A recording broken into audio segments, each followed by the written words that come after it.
everybody. Welcome back. Ghostwood, episode 4, at long last. It's been a bit of a struggle, but we got here.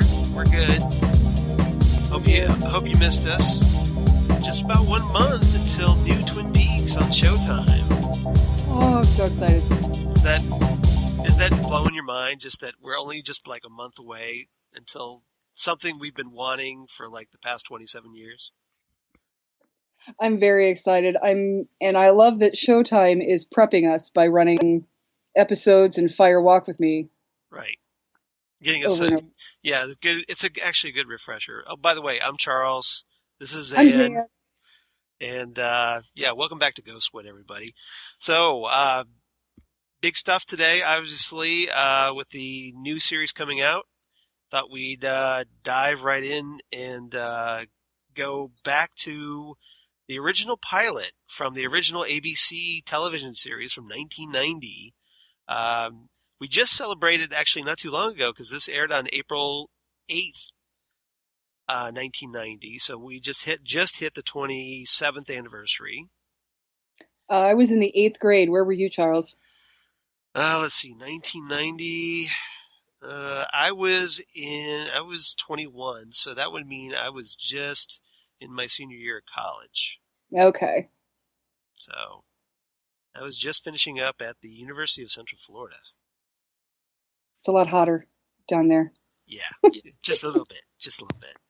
But, yes, I was finishing up Worthing Way Middle School in Worthington, Ohio.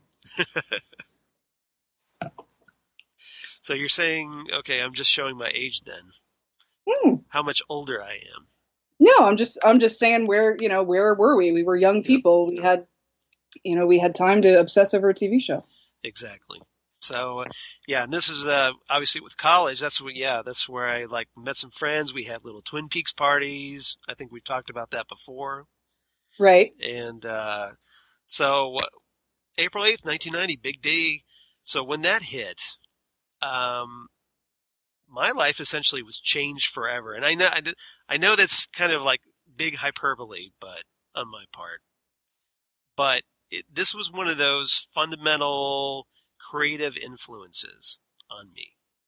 Wow. Okay. It encouraged me to expand my interests, get into like more darker subject material, things like Vertigo comics and whatnot. So, yeah, it definitely expanded my acumen quite a bit, and I thought it was, it's just one of those creative influences on my life. So this was a big deal for me, personally. This story, this first episode, Northwest Passage, at least that's the unofficial title. The official title is still kind of pilot, but there are alternative titles if you don't like the episode 1, episode 2, episode 3. And this was obviously written by Mark Frost and David Lynch, directed by David Lynch. Yes.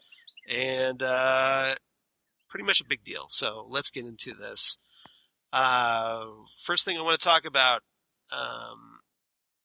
the topic, she's dead, wrapped in plastic. So this is Harry on the horn. Yeah.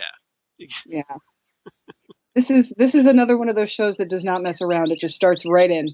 And that's what I kind of love about this, because I just rewatched the pilot over the weekend in preparation for this episode, and I'm struck at how much of it still holds up. Some of it's a little dated.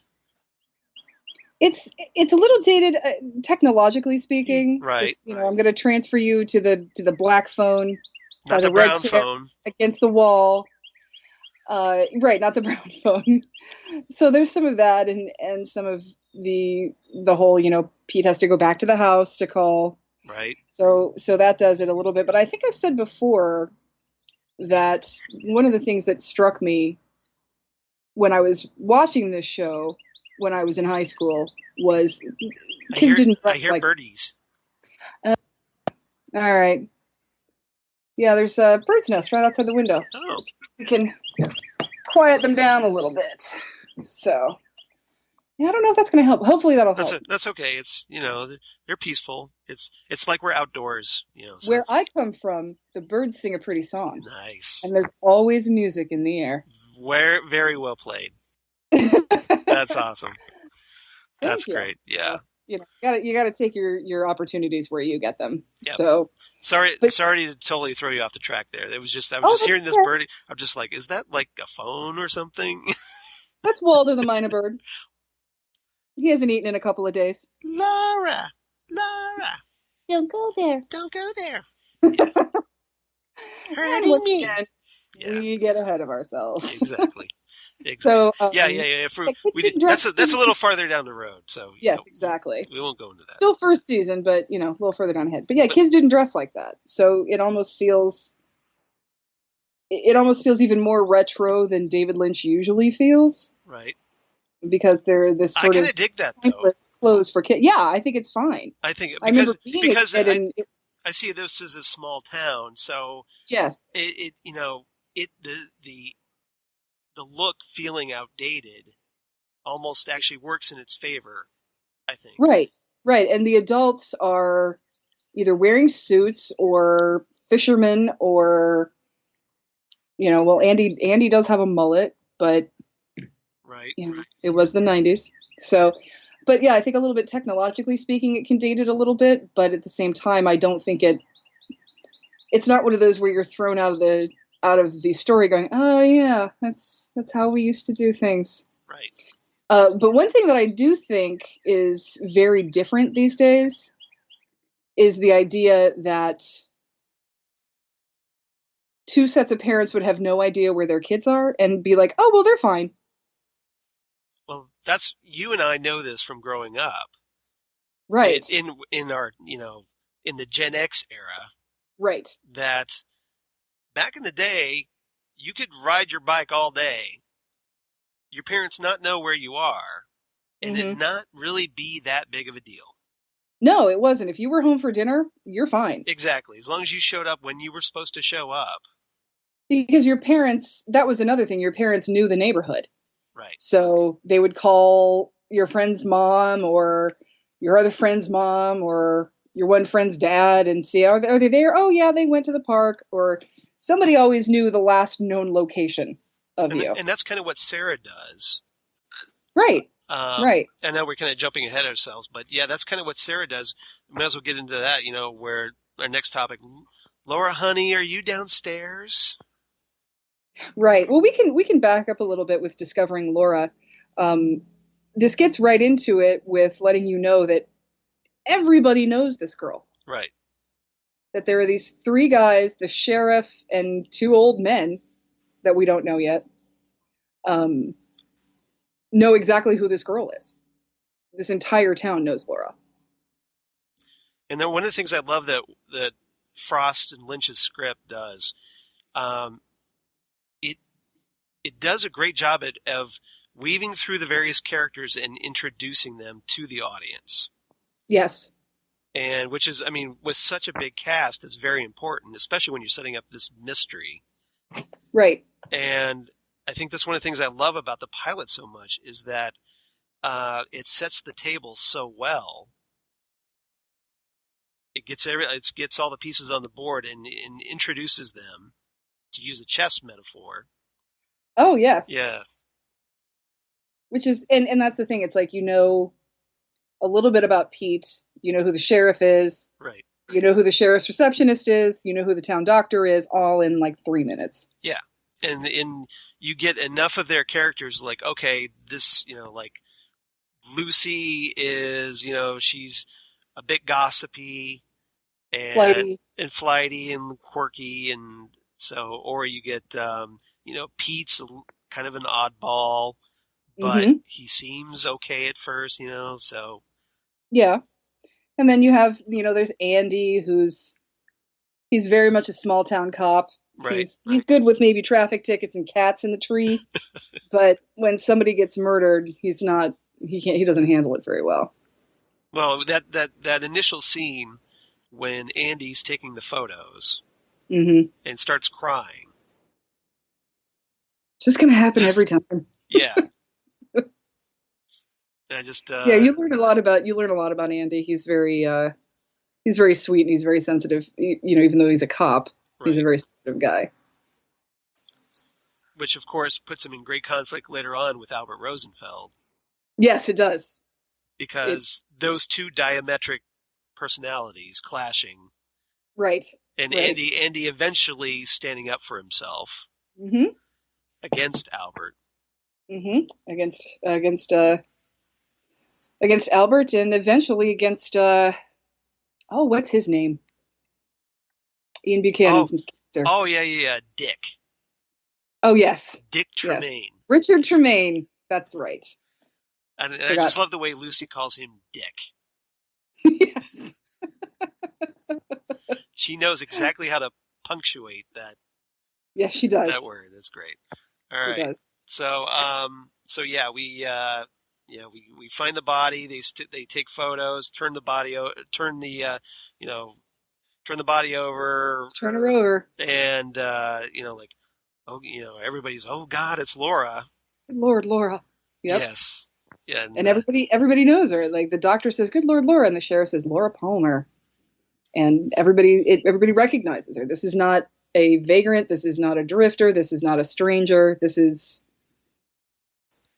a beautiful young girl that is very popular and very well known in this town. Right. And then from there, that's when we kind of we're introduced to Laura's parents. Yes. Briefly. We get Sarah. She's looking for Laura and gets obviously concerned, starts calling around town about her whereabouts. We meet Bobby's parents. Right. Yeah. And the Major Garland Briggs and Betty Briggs. Betty Briggs, and he meets and they're all hoping for the best. Oh, I'm sure they're together and it'll be fine. And right. And then she calls the field house and he's not there, and he hasn't been there for the last week. He's been late every day. Yeah, apparently he's up to some activities before practice. Yes. As we find out. Right. And that kind of and that's actually good because then that leads us to the Double R Diner. And this is what I'm talking about, how just being introduced to a couple of characters that connects us so well to other characters. So that setting quickly expands as all these interconnected characters start. You start getting the basic grasps of how they're connected to one another. Right. Right. Where, now we know where Bobby is and who he's been with and what he's doing in the morning. And that brings us to, the high school. Right. And where we meet Principal Wolchek. Principal Wolchek. And who has the most severe crew cut I've seen in a good while. Yes, he does. He's really cared for that one. He's not letting go of that. But I think one of my favorite introductions to a character in anything ever seen is how we meet Audrey. Right. She lives in a hotel. Right. So that was, there were kids that lived in hotels a long time before Zach and Cody, people. Then there was Audrey, and then there was Zach and Cody. What I like is initially with Audrey, you get that little taste that something's up with her because she changes her shoes. That's what I was going to say. You see her get in the car. Right. So she lives in this big hotel, this luxury hotel. She has a driver to drive her to school. And she gets in the car wearing saddle shoes. Mm-hmm. And then when we get to high school, we see her changing into red pumps. Right. So Audrey's a little bit. It's like it's like her secret identity. Right. She's putting on something, this completely different impression at school than she does for her parents. The way she is at home is not the way she is at school. Right. You sort of get the feeling with Audrey that she's different from most people. Yeah. Because she starts smoking in the ladies' room. Right. Yes. So I love the introduction to Audrey. You learn so much about her from her shoes. Right. And you can see that Sherilyn Fenn has this like really mischievous expressions that I think it just, she does. You could see the wheels are turning, that she's thinking and like, just, I don't want to say conniving, but, just that, she wants to be up to no good.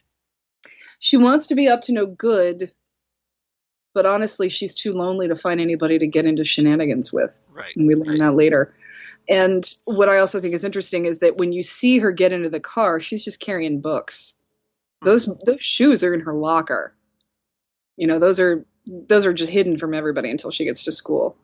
And she's very good at looking very innocent and looking very coy, and then very, like you said, mischievous. Right. Like she's up to something. And what I find interesting is that she's, there's nobody seems to be hitting on her. No. There doesn't seem to be any active love interest in No, Audrey's life. And now is that her choice, maybe?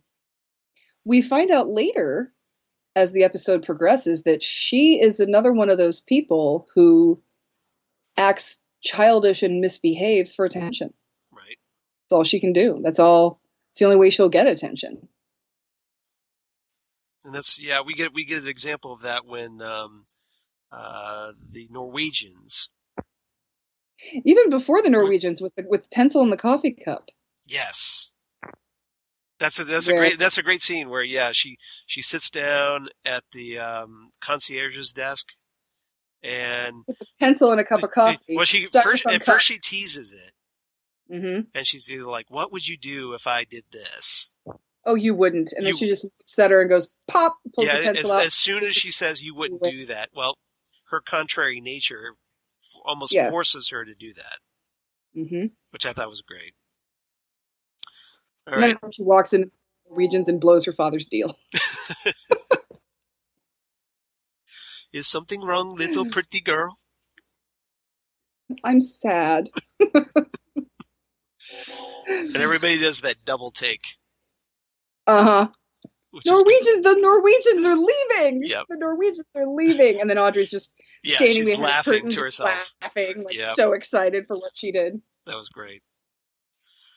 So we talked about the high school.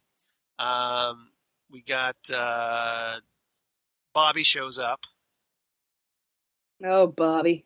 Well, I guess we're kind of getting our house. Initially he was with Shelley. He was initially with Shelley. So I'm kind of getting ahead of myself there. So he's with Shelley at the Double R, offers her a ride home. And you get the feeling that he thinks he's being very sneaky and just sort of off the cuff. But Norma knows exactly what's going on. I was just going to say that because she's totally got his number. Mm-hmm. Norma doesn't miss a lot of things. She's been around. No. So we sort of learn about Shelley as this, sweet girl who's kind of a rebel sort of.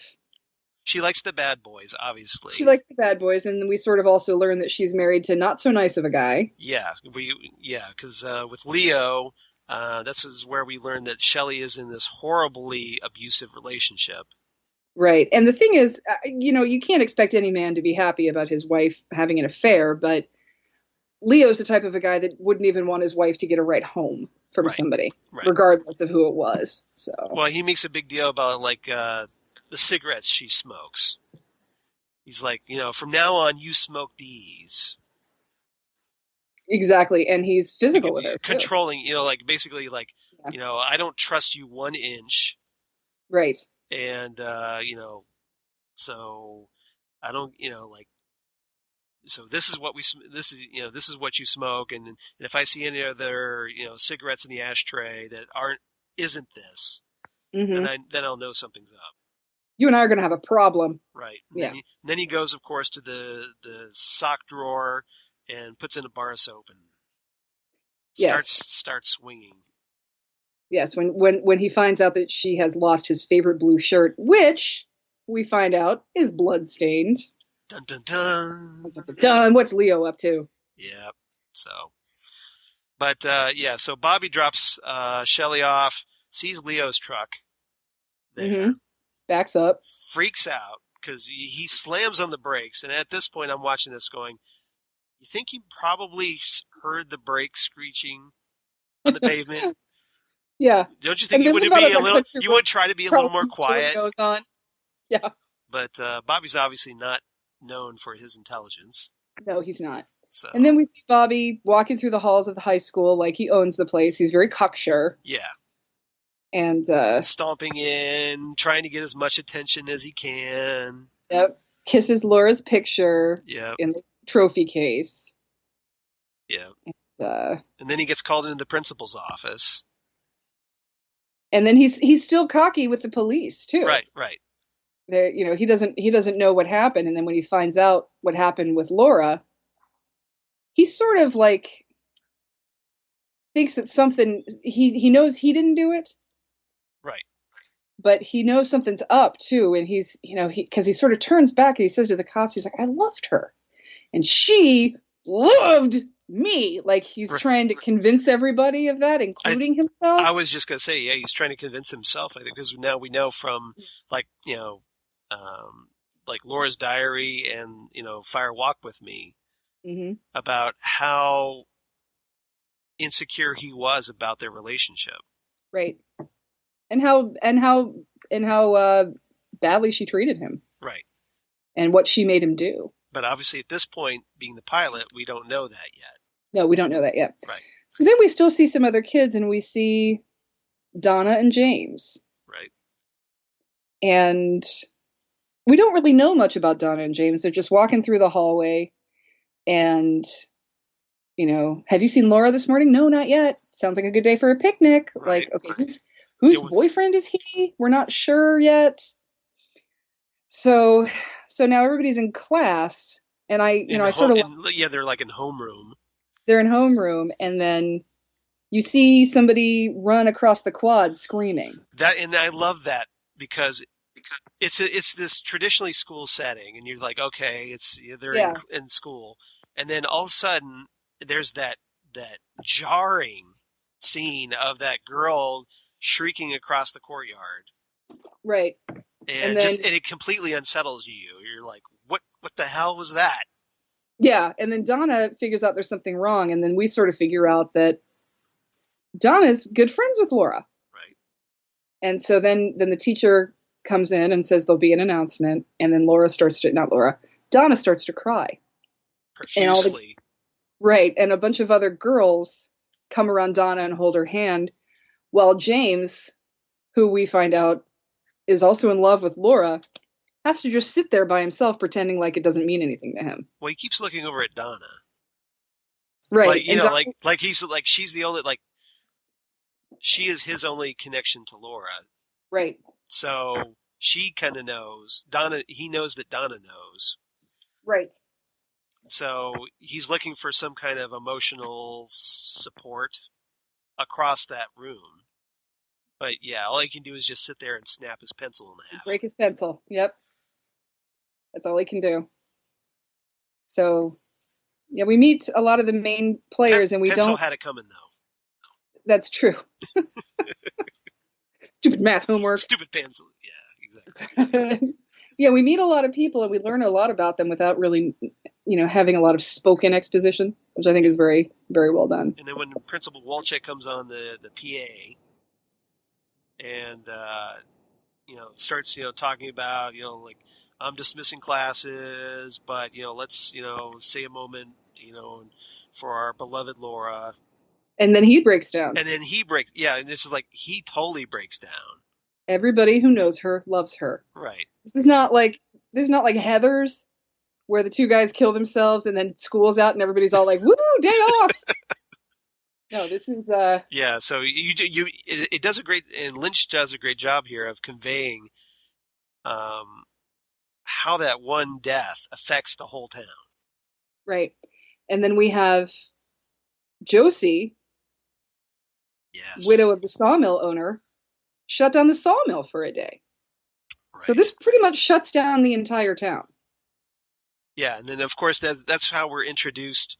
Well, we get the news that another girl has disappeared. She did not come home. Ronette Pulaski. Right. And we get a lot more with Ronette later on. Right. We don't quite know how she's connected to Laura, but she's gone missing the same time Laura has gone. And her father works at the sawmill, Packard Sawmill. So Josie decides, okay, all right, Pete, push the plug. And her sister-in-law, Catherine, does not want her to do that. No, and that's how we're introduced to Catherine, is because these two butting heads already. Right, and that's all they do. We don't quite know their deal yet, but we see, that conflict, and Catherine comes off as just this, totally business-oriented woman. Mm-hmm. And while Josie's, on the other hand, she seems more sympathetic because she's trying to do the right thing. Right, she's sentimental and is, understanding of people needing to be with their families on that day, and we don't really get a hint of her deal. Seems like Josie's a very sweet and naive woman, but yeah. As we find out later on, things are not always what they seem in Twin Peaks. Yes, exactly. Not just the owls are not what they seem. No, not anybody. Yeah. No one is what they seem in Twin Peaks. And that's what makes the show so great, I think. It's complex, but it doesn't feel complicated. Right. And then you also get a taste of Catherine and Pete. Oh, yes, their loveless marriage. Yeah, exactly. Because Catherine doesn't suffer fools at all. No, she does not. And so her patience for Pete is about that thin. Mm-hmm. She's pretty much had enough of him at this point. They've been married for a while, and she's sort of the figurehead of the family, and he's just a fisherman. That's all he really wants to do, and they have nothing in common. And as we later learn, like he was a lumberjack that, somehow he caught her eye. Right, yeah, they talked about that in the book, about how, like, oh, guess what? The debutante, Catherine Packard, is now marrying Pete Martell, and it's like, sorry, fellas, she's taken, kind of a thing. So it would have been really interesting to see young Catherine and Pete. Oh my goodness! Apparently Pete had to be this like strapping guy back in the day. I get the feeling though that like Pete was exactly the same. You think? Yeah, like his personality was exactly the same. He probably was, maybe broader shouldered and maybe a little more agile, but I think he's always been the way he is. He plays chess, he goes fishing. Right. Maybe Catherine hooked up with him to spite her father. Ooh, or to spite Andrew. Right. Yeah. Good question. But Andrew liked Pete. That's true. He did. Yeah, that's true. He did. Maybe it was a rebellion that went on way too long. Maybe they were just like friends or something. Maybe Andrew was friends with Pete, and then and that's how Catherine got to know Pete. Right. I'm right. guessing. That's I don't true. know. See, we're gonna fill in all the gaps, but the show doesn't tell us these things. We have to fill them in for ourselves. This is our own backstory fan fiction. This is our own. Call me. I'll write some more. No. All right. So let's see. We talked about that. Pete and Andrew, the lost years. Exactly. So at this point,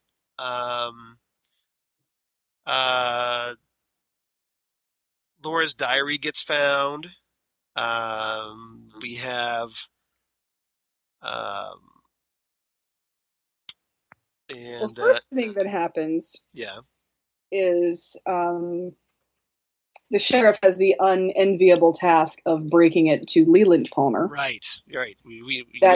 That his daughter is dead, and he doesn't even have to say anything. And that's a really powerful scene. So really, once again, Ray Wise, very underrated actor. And what's interesting... Grace Zabriskie as well, because... Also, yeah, absolutely. She's... To this day, I've heard her scream and cry for the last 27 years, and it still makes me... She has the most blood-curdling screams. It's unbelievable. She makes me so uncomfortable. I don't know how she does it. But what I think is interesting is that the sheriff comes in while Leland is on the phone with Sarah Palmer, his wife. Right. Gracie Brisky. And because she's looking for Laura, calls her husband.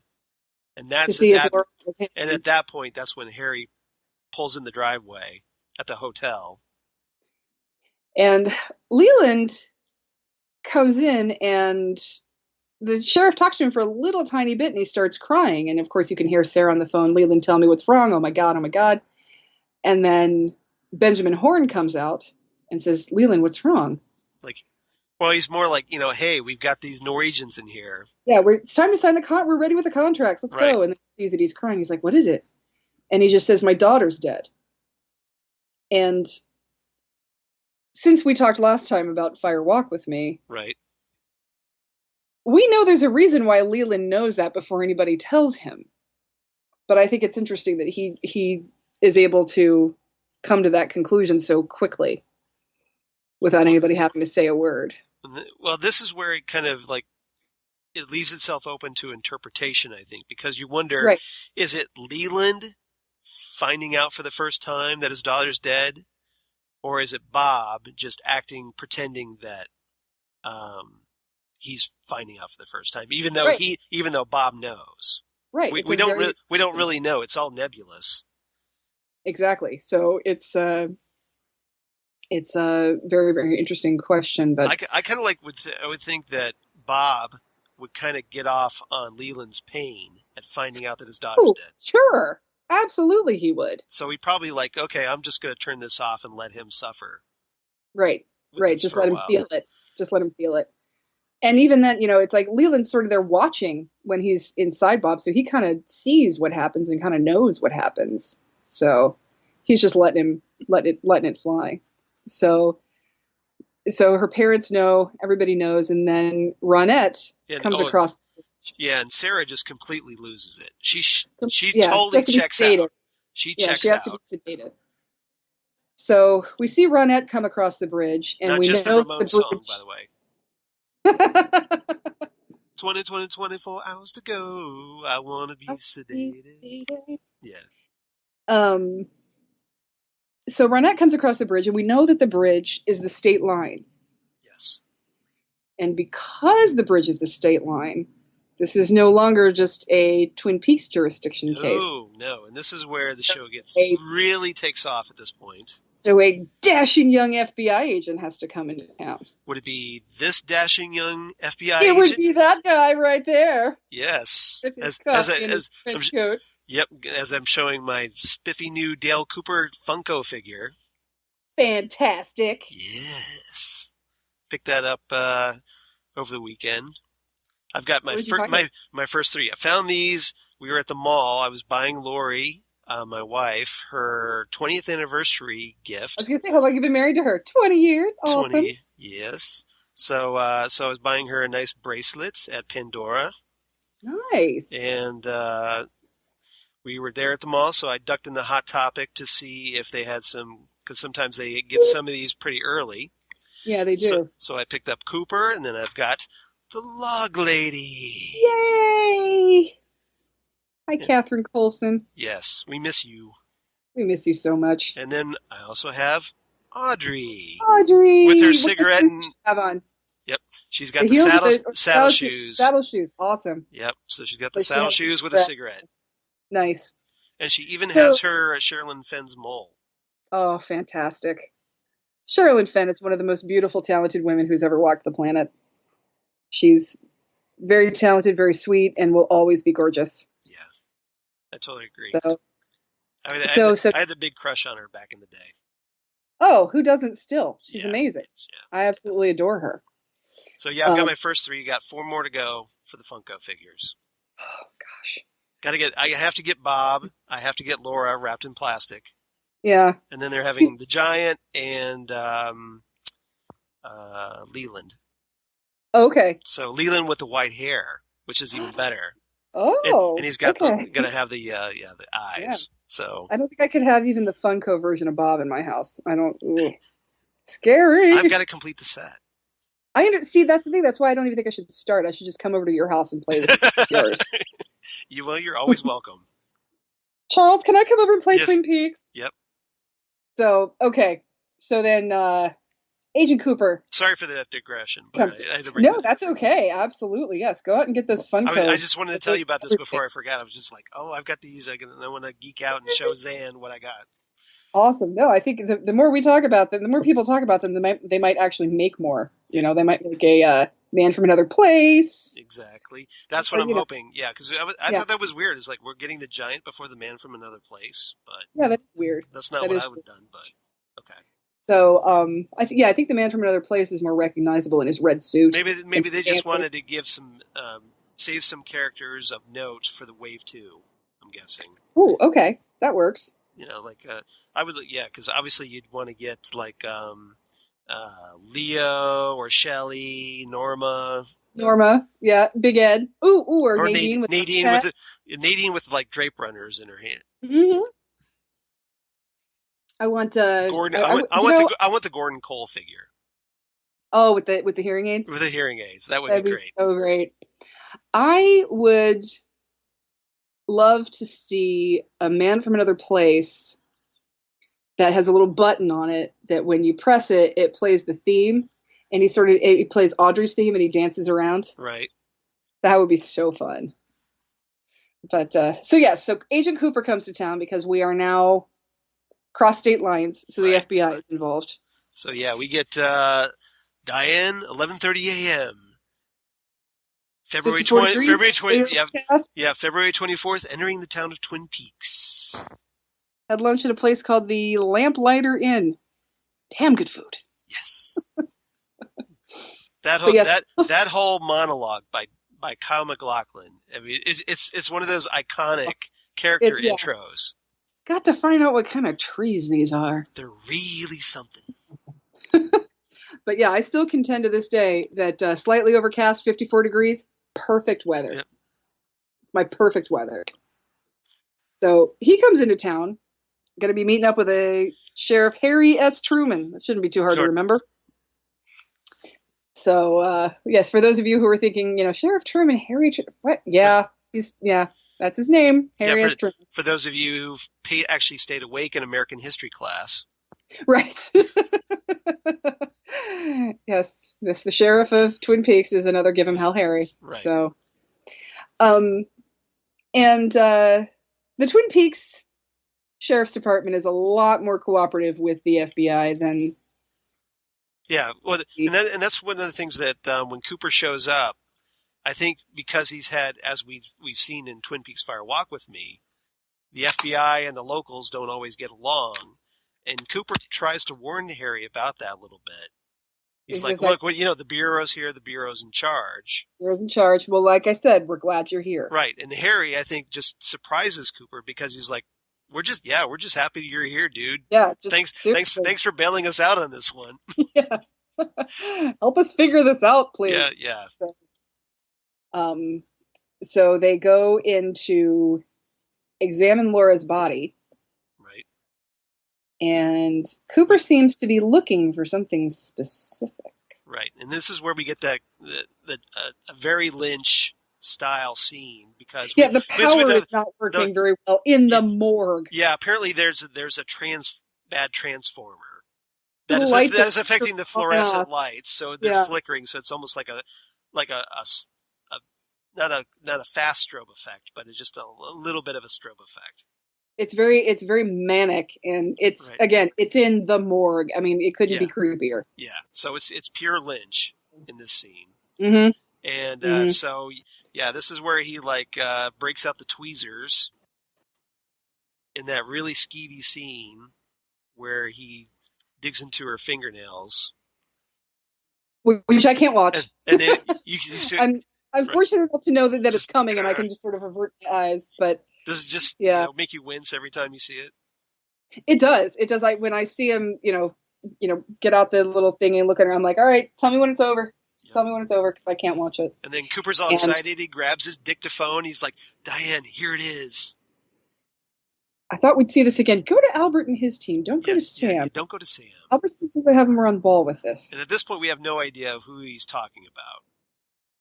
And neither does the sheriff. And so Cooper says, "Sheriff, we got a lot to talk about." Right, and he's got this big boyish grin on his face. Oh, he's so beautiful. He's just like, Sheriff, this is awesome. He's about ready to squeeze. He finds an R under her fingernail, very similar to the T he found under Teresa Banks's fingernail 1 year ago. Right. So yes, that's part of our mystery, and obviously we find out later that the killer was spelling out the word Robertson. Roberts, his proper name. Yes, son of Robert. Mm-hmm. So. But so we have that. Harry and Cooper start bonding at this point a little bit. Yes, they do. Because Harry tells him, he starts to ask, "Sheriff, you got to tell me what kind of trees these are," and he's like, "Douglas firs." Douglas firs.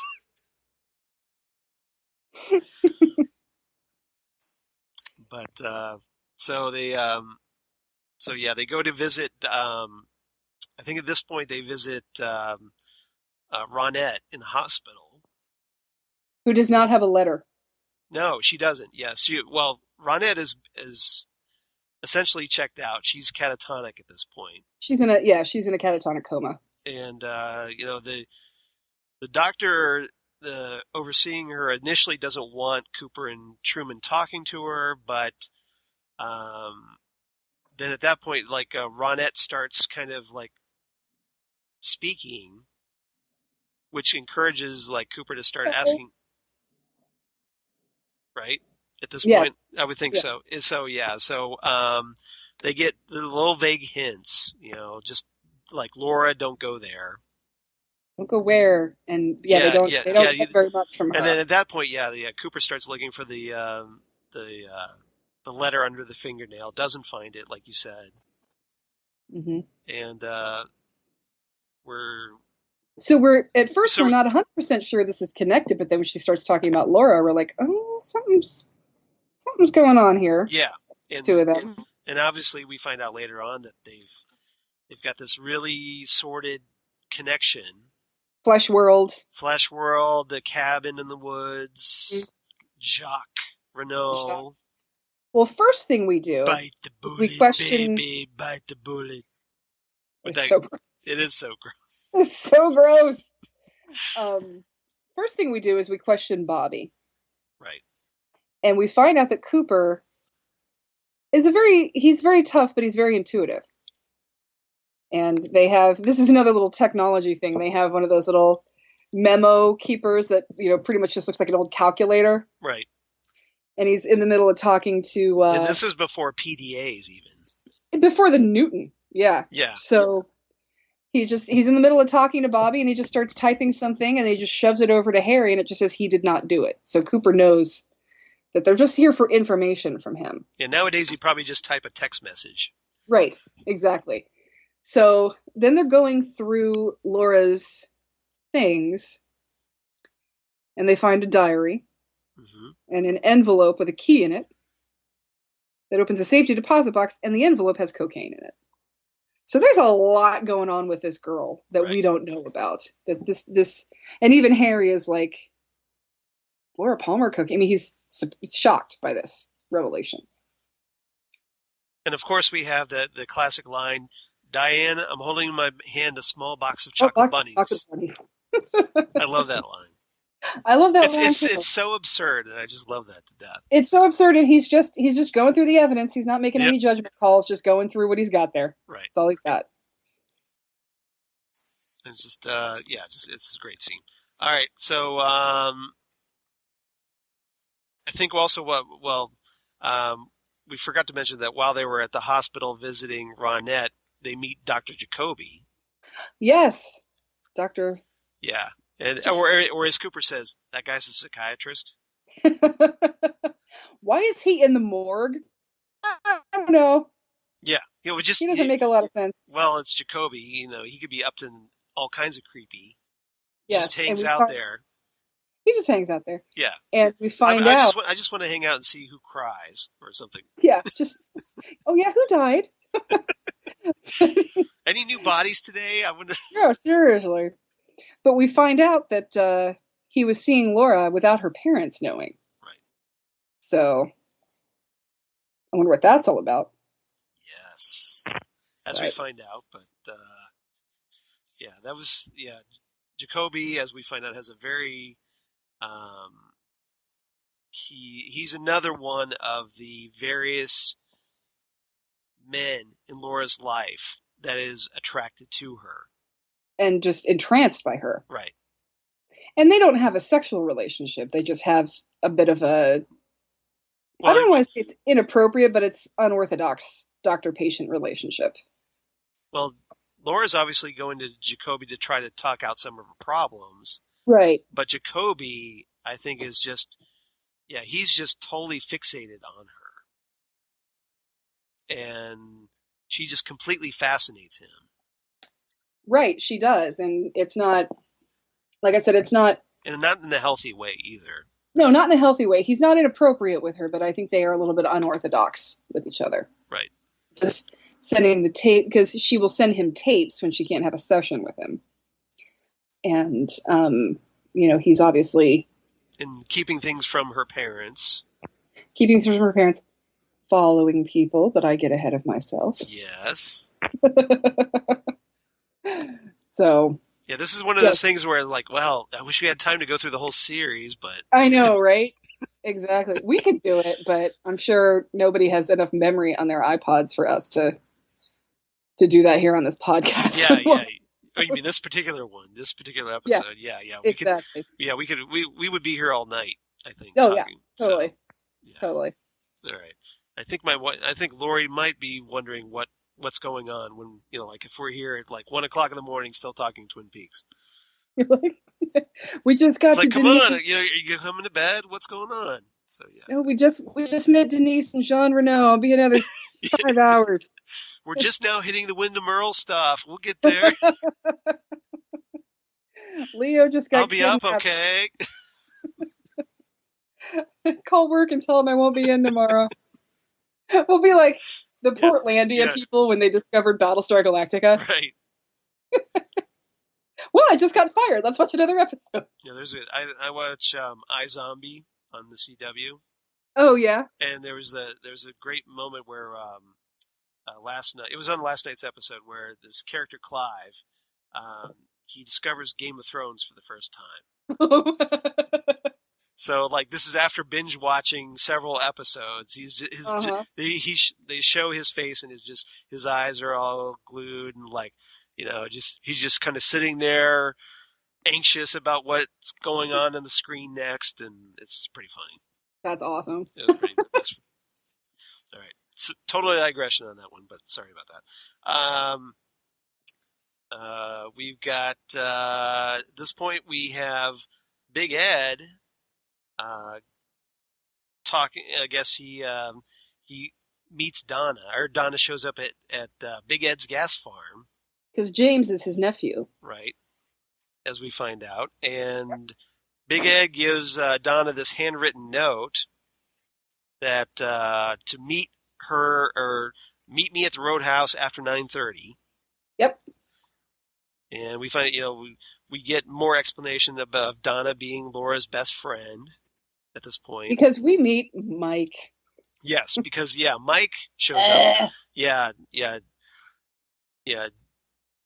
Donna's boyfriend. Or I forget what her sister refers to Mike as, your jerk boyfriend or whatever. Doesn't she call him something like that? Mr. Bonehead boyfriend, I think? Yeah, maybe it's Bonehead boyfriend, yeah. And so he shows up. He's like, well, hey, you're supposed to be here for me. Bobby's in trouble. He's my best friend. You're supposed to be with me, Donna. Yeah. Where was my best friend? Yeah. So, yeah. He's like, so Mike, he doesn't care. He's an ass. Yeah, exactly. So Mike jumps all over Donna, and then Big Ed steps up to Donna's defense. He's saying, you're on my lot, friend. Oh, Ed, I'm not your friend. Yeah. As we find out, especially later. Yeah. So, um, yeah, we get, let's see, we talked about Cooper reading Laura's diary. Cooper, I guess they look at the video, or they show, they look at this video found in Laura's room. And they wonder if Bobby took the video. Right. Bobby didn't take the video, but he gets very angry because he knows he didn't take the video. Right, and he's wondering who took the video, although I think he suspects. Some freaking biker's going to get his head bashed in. Yes. So, and yeah, that's where we had Cooper telling Bobby that he didn't love her anyway. Yes, that's true. Because Cooper's very intuitive, especially how Cooper figures out that the person who shot the film and that Laura was secretly dating drives a motorcycle. Yeah. Because he pauses a close-up on the video and sees the motorcycle in her eyes. In the reflection in her, yeah. Which is very clever, I thought. Holy smokes. Yeah, holy. To quote Lucy, yes. And Harry, they're both astonished Holy by his police work. Yeah. Yeah, I think that's probably that's probably the thing that wins Harry over to thinking, okay, maybe this guy does know what he's talking about. Right, and you can't pull one over on Cooper. They go to the town meeting. Right. Which is great, which is a fantastic scene. It is fantastic. Especially when you have like Mayor Milford banging the microphone. Is this thing on? Is this thing on? And Harry just like, I'm going to take that away from you. I'll just take it. I'll just take this. We'll just give this to Cooper. All right. Thanks, Mayor Milford. He explains to Cooper who Josie is. Right.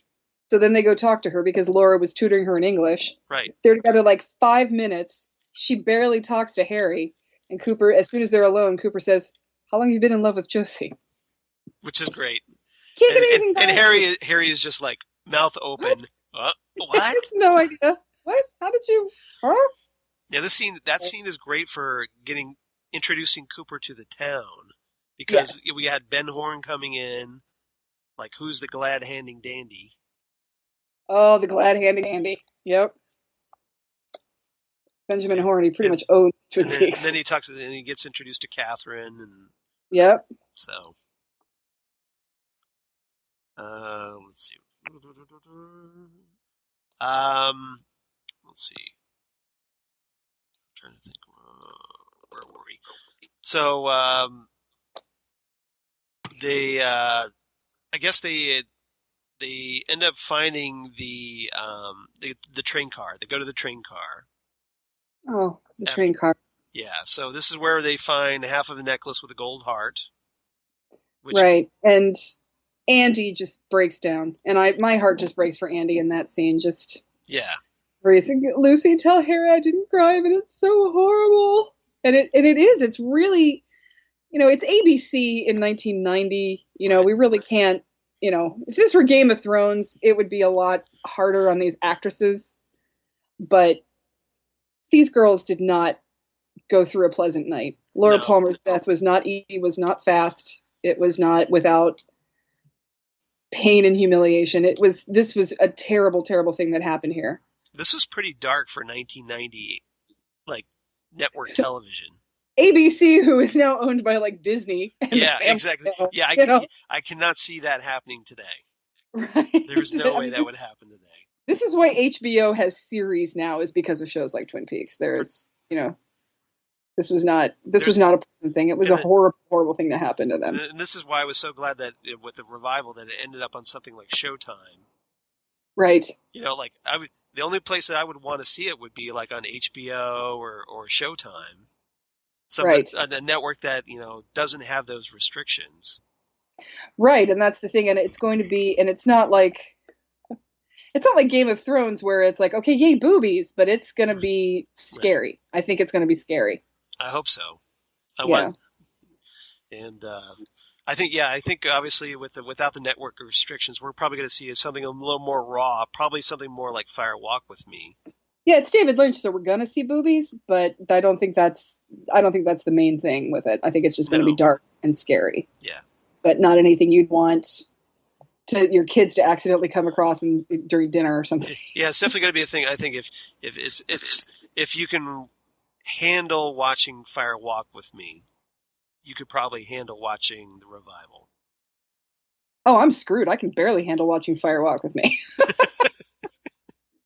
It's so sad. It's so hard to watch. Well, I think hopefully there will be more uplifting moments than Fire Walk with Me. God, I hope so. Yeah. I absolutely hope so. I can't wait to if you look at the cast that's coming, I mean, there's so many great new cast members. Mm-hmm. And there's obviously that opportunity for something quirky and offbeat. That lighter quirkiness as opposed to the darkness. That's the thing. The show had the quirkiness, whereas Fire Walk with Me just kind of didn't. Well, yeah, and that's why I think the TV show was more well received because you had that balance. It wasn't just this constant depression, and it had its moments of being a black comedy, right? And it had some comic relief, like Mayor Milford. Yes, and Gordon Cole. It wasn't just this constantly heavy thing. No, it wasn't. Weighing on your soul.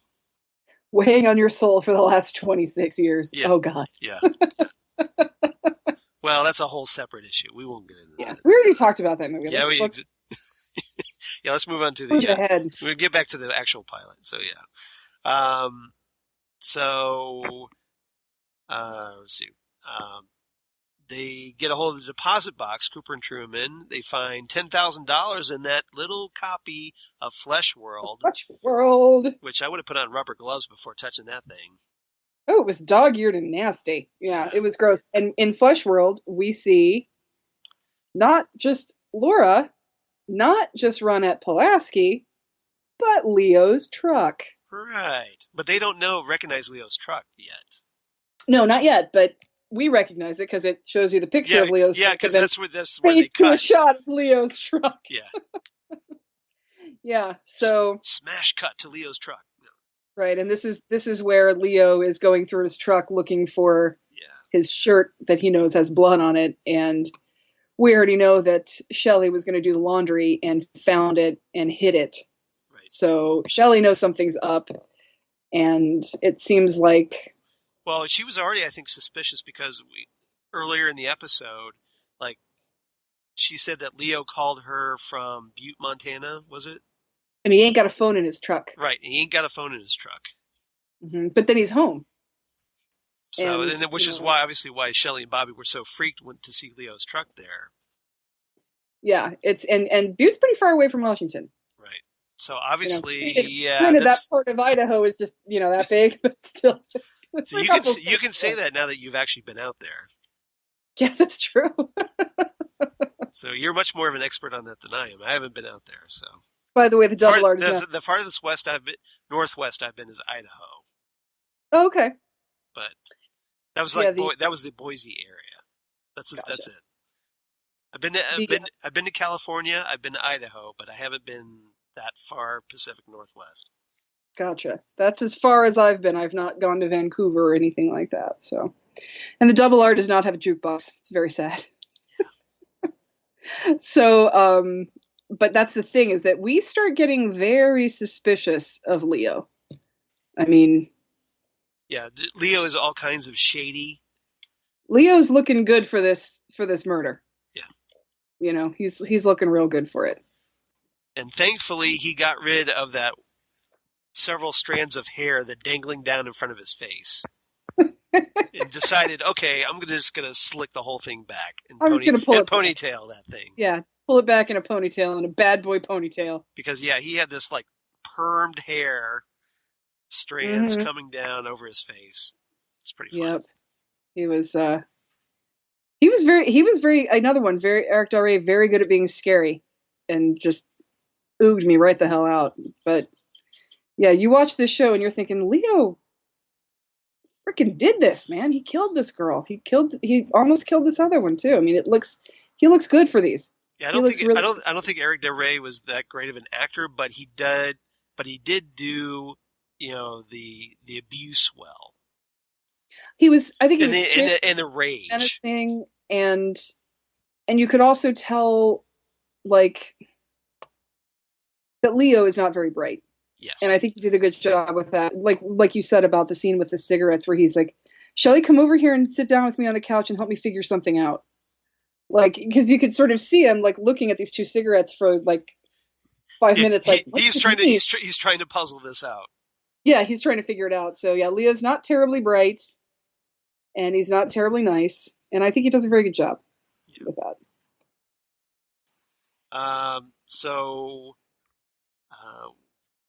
At that point, that's where we had, Cooper and Truman speaking to the town. We had, he was recommends that there's like a curfew to everybody under the age of 18. And make sure everyone knows where you are at all times. Exactly. So what happens? Donna decides to sneak out of her family's house. And go on her sister's bicycle to the roadhouse. Which still needs air in the tire. Which does need air in the tire. Yep. And we get our one and only sight of Harriet. Harriet, Donna's sister. Yeah, Donna's younger sister. Yep. Donna has 2 younger sisters or 3? 2. Because there's Harriet, then there's the one that plays the piano. That was Gertrude. Gertrude, yes. Who plays the piano. That's Alicia Witt. Oh, yes, that's right. I forgot all about that. Who is returning for the revival. Oh, is she really? She is really. Let's get away from all this news. I'm trying not to. It's 1 month. Come on. What are you going to spoil? Nothing. It's just like Christmas. If you find all your presents, it's not as fun. So, anyway. All right. I'll keep it quiet.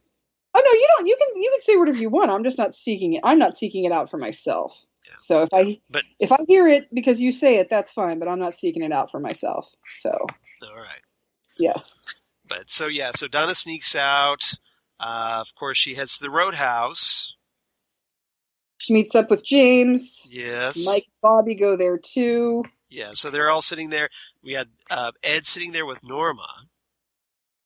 Gotta wonder what Nadine is doing while this is going on. She is making drape runners.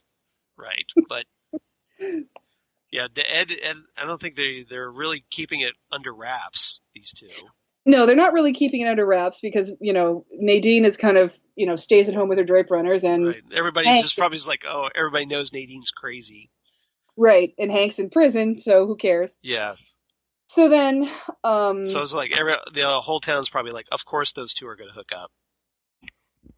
They were always together. Do you blame them? No, of course not. So we go and so Mike and Bobby show up looking for Donna, and then and of course Ed tries to intervene, but a fight happens, and Ed kind of gets his ass handed to him a little bit because Jacques Renault spiked his drink. Bar, slipped him a Mickey. Yep. And lights out, Mr. Monkey Wrench. And then what's his name? One of the Bookhouse boys says, "Come on, I'll take you to James." Joey Paulson. Joey Paulson. Yes. And so, and unknown to them, Cooper and Truman are outside the roadhouse, sitting in their truck. Harry's truck. Yeah, Cooper's whittling a whistle. Yep. And how about we whistle up some backup?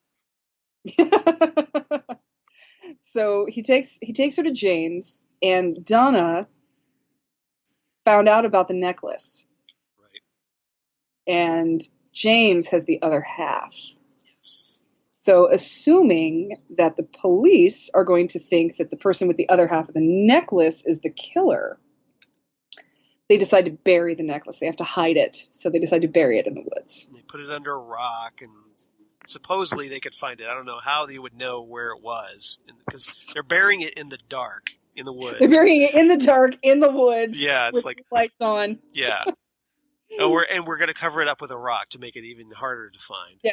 Right, exactly. We're gonna just make it like just that much more. We're gonna know the exact same spot. I don't. When there's daylight.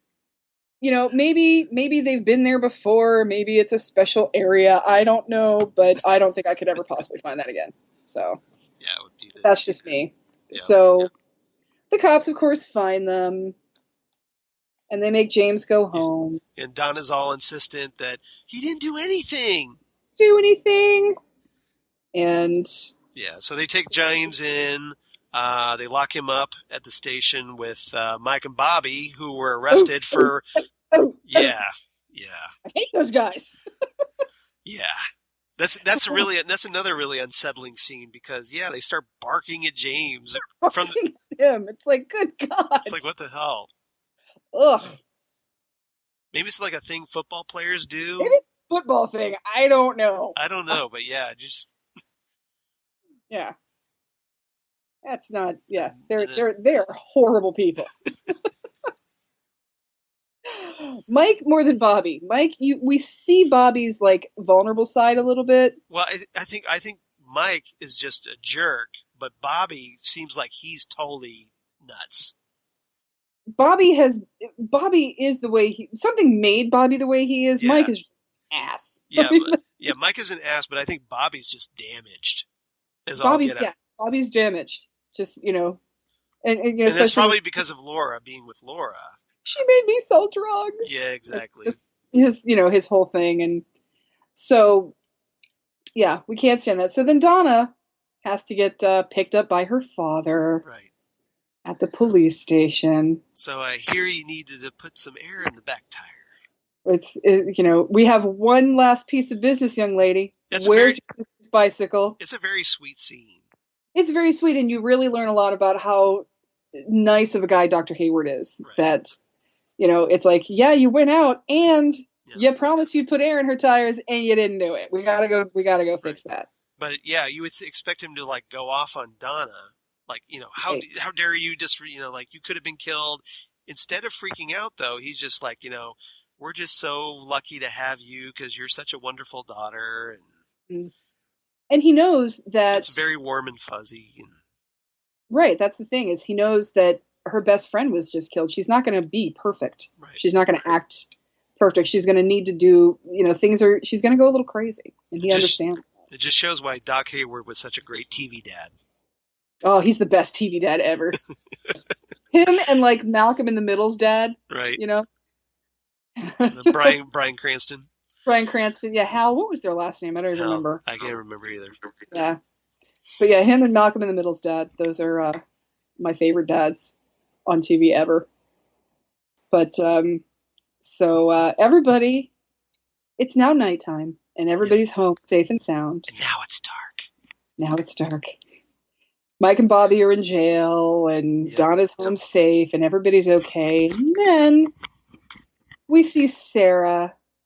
Well, first we have Sheriff Truman going to see Josie. Yes, having a we get that little taste of that fling that Cooper was picking up on. Yep. And this is it where it happened 24 hours ago. Mm-hmm. And that's the point. We cut to Laura's mom, Sarah, who's kind of dozing off. She, like we said earlier, she's sedated early. Which I absolutely love this cliffhanger. Oh, this is incredible. It's a fantastic cliffhanger where she's obviously because she was on being sedated, she was out cold, and then she has apparently a vision. Right, vision of flashlights in the woods. Yeah, first you think, well, is she having a nightmare? But as we find out later in the series, it was an actual vision. It's an actual vision of what's happening right now. Right, and then she sees like someone, a dark figure with gloves on, digging out, lifting that rock and removing the other necklace, and then we get another blood-curdling scream from Grace Zabriskie. And then the show's over. And you're just like, oh, I got to see the next episode. What just happened? Yes, yeah. I have to wait 7 more days for this? What? This is terrible. Oh, my God. Yeah, and then a legend was born. And a legend was born. Yes. So obviously somebody was able to find that rock again. Yes. And obviously we find out later that, surprise, guess what? It was Dr. Jacoby. Dr. Jacoby is just up to no damn good. Because he was all creeping around. Yep. Well, what was he doing in the woods? Just happened to be walking around. Yeah, he was following Donna and Bobby because he was the only other person. I mean, Donna and James. Not Bobby, Donna and James. Yeah. He was the only other person that knew about James. That's true. So he must have been at the roadhouse. Probably, yeah. Yeah, he was followed them from the roadhouse. Yep. Probably just sneaking around. Jacoby shakes fist. Oh my goodness. Yeah. So, and I just would like to reiterate Dr. Jacoby, Russ Tamblyn, Benjamin Horne, Richard Bamer. Yeah. West Side Story. I absolutely love that. Just little things like that David Lynch does that are throwbacks to old Hollywood. Right. You know, like naming Gordon Cole, which is a character name from Sunset Boulevard. Right. And, of course, Leland Palmer. Yeah. Well, Cooper, he makes the comment about, that Cooper's name sounds like Gary Cooper. Mm-hmm. You know, that's where Jacoby is like, you mean Gary Cooper? Right. Agent Cooper. So, yeah, there's all kinds of throwbacks to old Hollywood, which I think is very fun. Right. So, normally that would have been like, okay, got to wait for the next week. But over in Europe, they didn't know if this was going to be a series. Yeah, they basically released this as a video. As a 2-hour movie. Yeah, so what they did, interestingly, was... Vision is different. She has a different vision. Yeah, she has a different vision, and we have... so basically, we have the pilot over there was essentially identical except for like the last several scenes, which actually reveals Laura's killer. Right. And for a long time, that was the only thing here in the States that was released on video. Right. There was the pilot movie, but not the pilot episode. But then they did an entire series they did the whole first season on videotape, but it was still the pilot movie. You didn't have the pilot episode. So if you were like me and missed it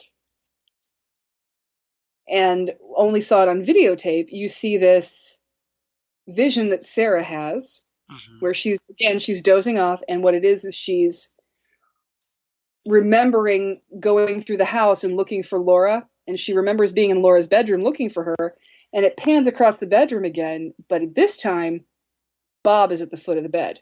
Right. Sort of staring at her, and then of course, which is all kinds of creepy. All kinds of creepy. So she wakes up with a fright again with a scream. And a phone call, my wife saw somebody in the house, please come over. And so we have this whole thing. And they are able to... So, they have, Andy make a sketch. Right. And they're able to locate Bob and go and question him. And, when I was younger and I saw this on video, I'm like, wait a minute. What is the deal with this? They find this guy, but then the next day Cooper has a dream about who killed her, and then...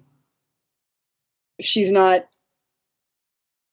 and he doesn't remember. Does he not remember doing this? Like, it made no sense to me. And then I learned that was actually a pilot for a movie for Europe, and the pilot for us was something completely different, which I was able to locate and watch. And when I saw it, it blew my mind. Yeah, I was just amazed. Yeah, by that. This is something back in the because back in the olden days we had the VHS. And so you had to track down this book. You had to go to a store to rent a tape. Yeah, so you had to go to certain video stores like Blockbuster or something to and I hope they had the European version on video. Yep. That's how I saw it. Yep, that's what I did too. And I was stunned by it because obviously it's way different from the American version. Right. Right. It's very much assuming that this is all there's going to be. Yeah. There's not going to be any more. Yeah, so they're introduced to Mike, the one-armed man at the morgue, and that's where he's talking about through the darkness, the future past, and all that. Yeah, And then talking about like living above a convenience store, and that they shared a tattoo fire walk with me on their arms. Said Mom. But then I saw the face of God. Yep. And cut the entire arm off. So Mike, Mike identifies Bob in the sketch, and then somehow that leads them to a basement where Bob is. Mm-hmm. Not quite sure how they made that jump. I'm not quite sure either, but they find Bob in the basement, and Bob explains. This is where we find out what the letters were going to spell. Mike. Yep. Yeah. And Bob reveals what the letters were going to spell out and all that stuff. So, explains the whole thing. And then Cooper has his dream, and which, of course, ends up like a lot of this footage, because Lynch just fell in love with it because it's great stuff. Mm-hmm. He worked it into the later episodes of the series. Like the Cooper's dream sequence ends up in episode 3. Was it episode 3? I couldn't remember if it was 3 or 2. Yeah, it's 3. Yes. And we get the dream of 25 years later. Mm-hmm. Which obviously is going to pay off probably for the revival. Even though it's 26 years later. Yeah, well, I think as far as continuity goes, it'll be 25 years. Yes. According to that, it'll be 20. Yeah, I would have to think. So when the little man from another place is there, talks about gum being coming back into style, and doesn't my cousin look exactly like Laura Palmer? I know her. Sometimes my arm's been back. Yeah. And then it ends with Laura whispering the name of her killer in Cooper's ear, which again doesn't really make sense because, hey, we just found the killer in the basement 25 years ago. We don't know that that's what she says until the next episode. Right. Oh, but I'm talking about that's in the European version. Yeah, that's right. So it ends with this. So you're kind of wondering, well, okay, was that the real killer, or was the killer somebody else? Right. It was like, was this a dream? Was this his dream? That's what I thought. Because they confront Bob, and Bob gets killed, and then they have the dream sequence. Right. Afterwards. Yeah. So it's like that part of the dream too. Right. And that's always what I assumed, because that was part of the dream, and Cooper just didn't remember. So, yeah. All right. So, anything else you want to talk about the pilot? No, it's awesome. Yeah, it's awesome. It definitely is a post that absolutely hooks you. And I think it does. I think it does well for a pilot. Sometimes pilots it was okay, but this one you're like, I can't not see what the hell's going on here. Well, for 1990, again for network television, this was such a game changer. Because I said before. Go ahead. I said this before that I don't think we would have had any other sort of edgy alternative cult television that we had afterwards. If Twin Peaks hadn't been Twin Peaks. Yeah, because they were trying a lot to capture the. I remember some network shows were trying to capture the feel. Like we had that miniseries Wild Palms. You remember that? I do. Or American Gothic. Right, American Gothic. Or to a I don't want to say a lesser extent, but to a less scary extent, Erie, Indiana. Right. So yeah, I Things think like there was a lot of shows that were either trying to jump on the bandwagon or were influenced by Twin Peaks. Even Northern Exposure, I think a lot of people went to Northern Exposure after Twin Peaks was gone because here's another quirky town filled with quirky people. But Northern Exposure was lighter, obviously, than Twin Peaks. It was much lighter. It was 100% a comedy. It was 100% a comedy, but more family friendly. I do remember a lot of people. Yes, I do remember a lot of people looking for something going to Northern Exposure. That's how I checked it out, because I'm like, okay, this looks kind of interesting. Yeah. It's like, okay, well, we're in this cool Alaskan locale. And so like, yeah, okay, I'll check this out. And I dug the show. It wasn't Twin Peaks, but it wasn't trying to be. It wasn't trying to be. It wasn't Twin Peaks. It was its own It wasn't trying to be, but it had enough elements that I think a lot of us that needed somewhere to go. Yeah. After Twin Peaks was over, we had something else to get hooked into. Right. I think so. Was something like that. And you can say that there would never have been a Twin Peaks if there hadn't have been a Dark Shadows. That's a good. That's a fair comparison. At the same time, I think Dark Shadows was like watching a Hammer movie every day.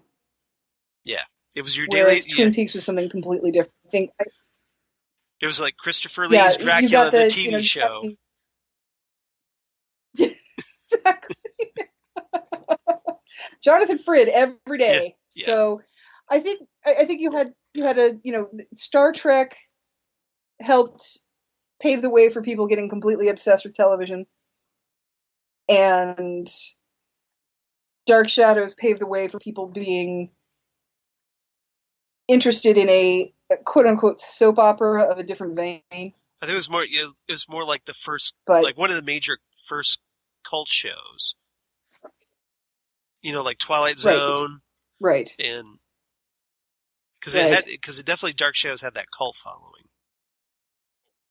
It absolutely did, and like I said, it was like the same way Twin Peaks was like a soap opera. Yes, where it was a continuous story.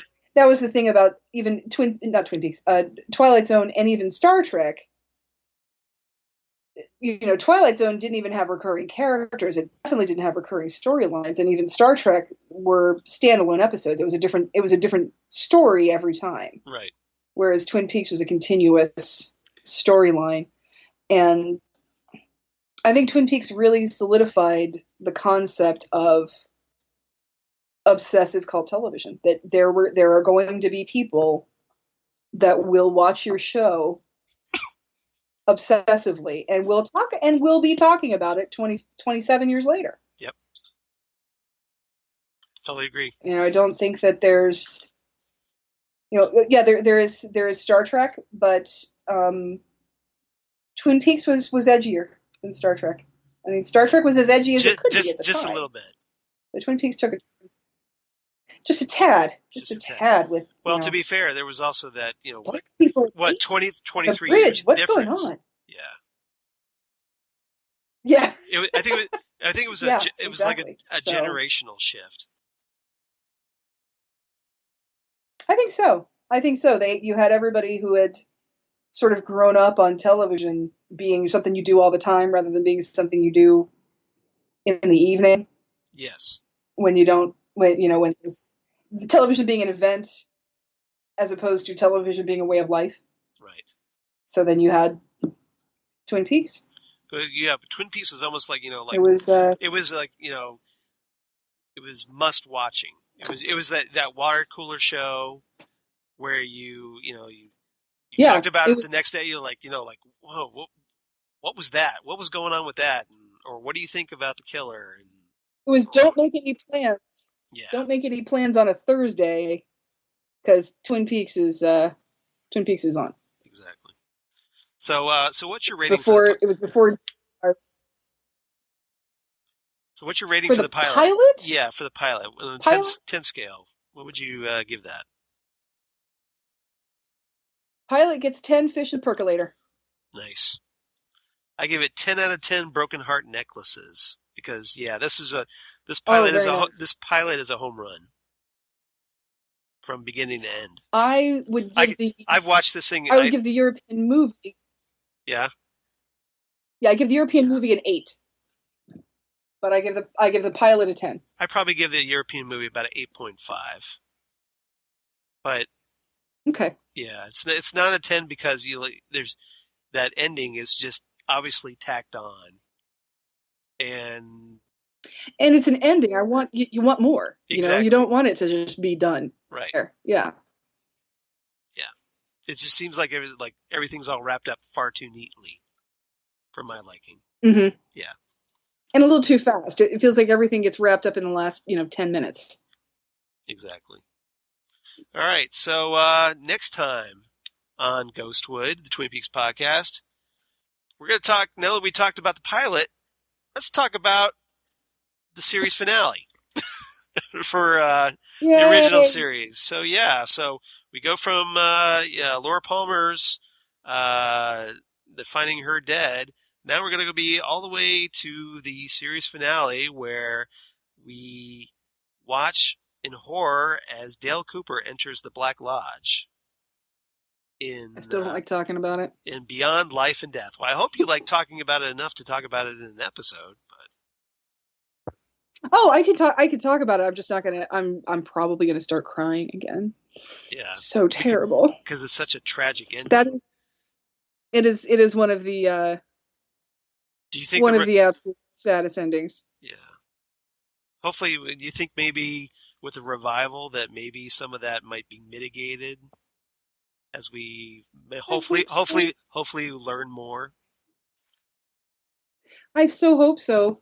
I hope we learn more, and I really hope Cooper hasn't been in there this whole time. I kind of think he has been. I know, I'm worried about that too. It's like, that would be great storytelling, but it's really bad for somebody who's like a Cooper obsessed fan. Right. Like myself. Yeah. So we'll find out. So either Bob has just been lying dormant for 25 years and decides, okay, now's a good time to become active again, or I don't know how they're going to do it. It'll be interesting. Regardless. Or that at some point Cooper got out of the Black Lodge and went off somewhere, vanished, maybe reappears. Who knows? Is he going to come out of the woods like Leo or Major Briggs or or the Log Lady or Carl Rod or any of those people? That'll be interesting. Yeah, it could be. He'll just come walking, or Philip Jeffries. He'll just be gone and then all of a sudden show up. He's the manager of the Fat Trout Trailer Park. He took over from Carl. Carl's in a retirement home, so Cooper took over. Everybody who lives there is named Chalfont. There's like 12 spaces. They're all named Chalfont. Exactly. So so next time we're going to talk about the original series finale, and that was from 1991, and now that it's going to be interesting because now that we talked about this, like skipping all the way to the end, it's like a huge fast forward. Yes. But hopefully you'll come back. We're going to try and do this in hopefully a few weeks because hey, in a month we got new Twin Peaks people. New episodes at last. Then we'll get to talk about new episodes. Yeah, then we could be all speculative about what's going to happen next, and it's going to be great. So and because it's Showtime, we're going to have to wait episodes again, so it'll be just like 1990 all over again. Yes. Except this time I have a DVR, not a VCR. The good old days. Yes. Yeah. Or the on demand, because it'll be on demand too, probably. But all right. Yes, that's true. But I don't think they'll put it out like how Netflix puts out an entire series at once. Yeah. That's going to be the frustrating part. I think they'll still it for us. Yeah. Well, I think that's why they're supposedly airing a couple more episodes after, or like putting them on demand. I think because if I remember correctly, that they're doing like the 2-hour first episode. Mm-hmm. And then they're putting episodes 3 and 4, or hours 3 and 4, on demand, so that you could watch it ahead. Oh, yeah! It's slumber party. Yeah, pretty much. So that could be. I could be dragging myself into work the next day, going. Seriously, yeah, Twin Peaks. I'm running on 2 hours sleep, but totally worth it. Yeah, how many people are going to have like the stomach flu on Monday the 22nd? Like, I can't come to work today. I'm calling a Twin Peaks PTO day on that Monday. Yeah, exactly. Let's just all take the day off. Yeah, we just need a Twin Peaks holiday. We're just going to be up all damn night, and we're well aware of it. We're not even gonna pretend. Because once you watch those episodes, you're going to be like on the internet typing away, type. Like exactly, or your if you're phone, gonna be like me, or your phone. You'd be texting away. Yep.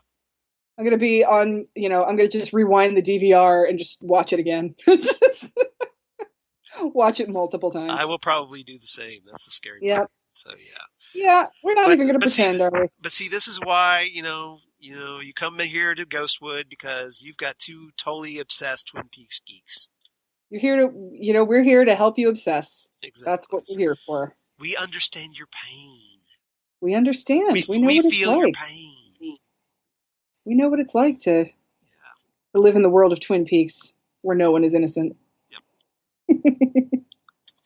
All right. So, Zan, where can they reach you when you're not here on Ghostwood? I am on the Facebook.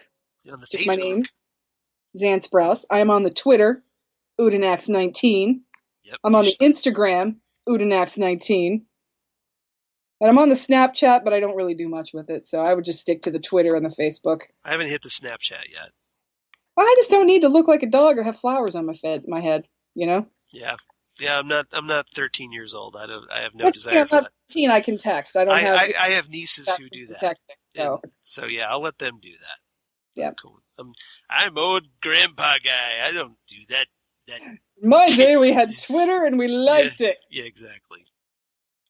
All right. So, of course. What about you? Where can they find you? They can find me at Charles Skaggs on the Twitter machine, at Charles Skaggs on the Instagram, Facebook, of course, Charles Skaggs, Google Plus for all you crazy kids on the Google Plus. And, yes, I'm also on the Google Plus as Udinax19. So you're on the Google Plus? Mm-hmm. Udinax19 will get you to me. There you go. So yeah, please follow and like her all over the place because she's awesome. Oh, and same with Charles. He's awesome too. I'm not nearly as awesome. I'm like, you're like way up here and I'm like way down here. You guys can't see like the awesome collection of comic books Charles is sitting in front of. He's pretty awesome. It does make a nice backdrop, doesn't it? It does, yeah. Yep. As I sit here with my Funko figures and my comic books and stuff. So that's pretty amazing. And of course, I've got my blog of geeky things. Damn good coffee and hot. Damn good coffee and hot, where I talk about Twin Peaks, of course, and all kinds of comics, sci-fi, TV, movie goodness. So please check out my blog. Just hit over 30,000 page views in a single month. Sweet. On my blog back job. in March. So cheers to everybody. That was a new all-time record for the month. So thanks, everybody, for helping the little blog that could. Awesome. And thanks for supporting it. And so if we find any Twin Peaks news, obviously we'll post it there. And then I'll repost links on our Facebook page, Ghostwood, the Twin Peaks podcast, or I'll be posting them on at GhostwoodCast on the Twitter machine. Awesome. But if you want, you can reach us there at either Facebook or Twitter, or you can reach us at ghostwoodpodcast@gmail.com. Drop us a line, say, hey, I want to know something about Twin Peaks, or tell us what you think about Ghostwood, how we're doing, what we're not doing, what we should be doing, or just drop a line and say hi. Or just geek out with us. Exactly. Tell us what you love about Twin Peaks and what you're looking forward to most about the new series. That would be fantastic. Yeah. Exactly. And I guess that about does it for now. We're running a little late here in the wee hours of almost 9 o'clock p.m. Eastern Standard. But I need to get some dinner. So I do too. Yep. So you've had a busy day. I did have a busy day. I had to go to the office and then wait for my husband to pick me up after getting new tires. Yeah. So it's been all kinds of grown-up crap going on in my life today. Hooray for domestic life. I know, right? Yeah, I totally feel you. So with that, I think we'll sign off for now, but please come back for episode 5 where we talk about the original series finale, and then episode 6, brand new episode. Yay, at last. So we'll see you next time. Come back in a few weeks, and we'll see you next time here on Ghostwood, the Twin Peaks podcast. Bye, everybody. Bye.